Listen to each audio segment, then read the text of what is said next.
It's now time for Chichewa.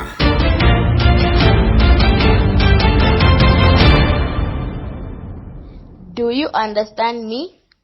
Mukundimva? I don't understand you. Sindikukumvetsa.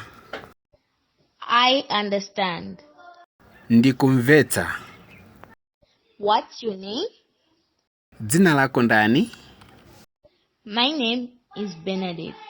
Dzina langa ndi Abu Bakri. How old are you? Muli ndi zaka zingati? I'm 12 years old. Ndili ndi zaka 12. You are beautiful. Ndiwe wokongola. I love you. Ndimakukonda. I've lost my bag. Ndataya chikwama changa.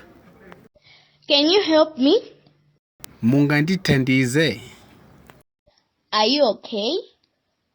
Uli bwinobwino? I don't know.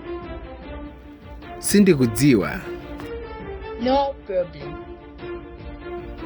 Palibe vuto. See you tomorrow. Tionana mawa.